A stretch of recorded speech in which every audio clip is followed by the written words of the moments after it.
We needed 2 fly and ride bikes for the event, and we would like to visit Sturgis. We found 2 bikes in Belgrade, Montana, and that was perfect. John joined Hogg so he could rent his ride. A trip to AAA produced maps and tour guides. Judy booked us airlines and hotels in Yellowstone.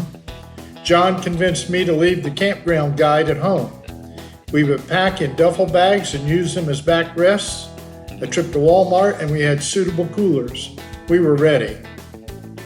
As the date approached, we couldn't help but notice it was still snowing in Montana. John bought some chaps. You have to get up mighty early to get to Montana by noon. Noon was when we could pick up the bikes. We left Tampa at 7 a.m. We arrived in Belgrade early in the afternoon. John called home and I called Mary. She was in Tallahassee. The terminal had 3 gates and open ceilings with massive stained wood beams. It was the quaintest airport I'd ever seen. We checked at the ground transportation booth about a taxi, but it was out, and the guy behind the counter wasn't sure where the driver was.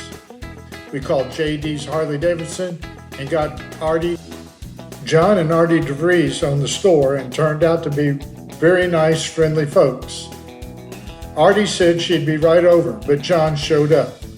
He was driving a blue 1951 Ford pickup. John DeVries and John Smiley hit it off immediately. Old cars, Harley-Davidsons, and ancestors were a common bond. JD even knew how to properly pronounce the name. It was a short ride to the dealership. JD wheeled the bikes out of the back room. Both were black, with only a little more than 400 miles each.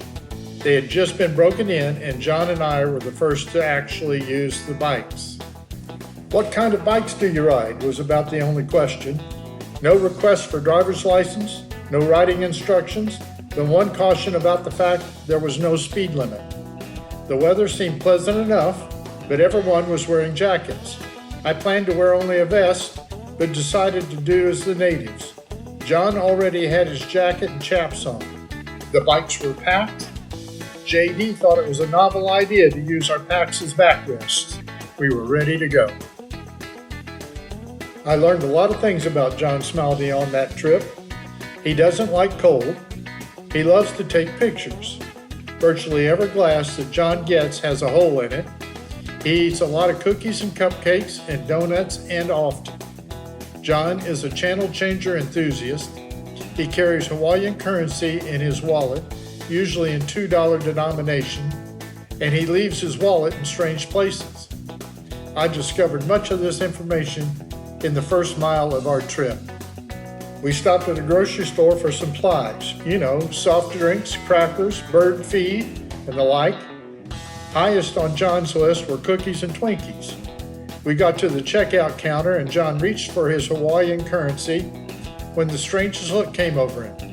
He had left all of that currency somewhere other than in his jeans. It turned out safe and sound, situated on the seat of his bike.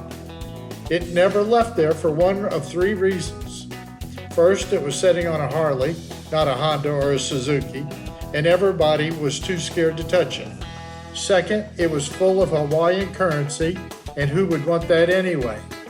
Or finally, nobody saw it there. One of those 3.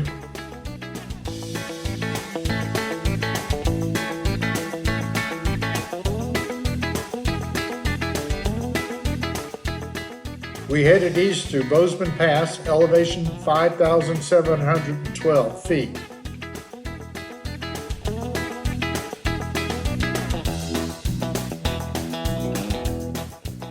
The sky was turning black and it was starting to get cold. There was snow on the mountains beside us. There was blue sky just over the pass, and I wasn't going to stop until I got under it.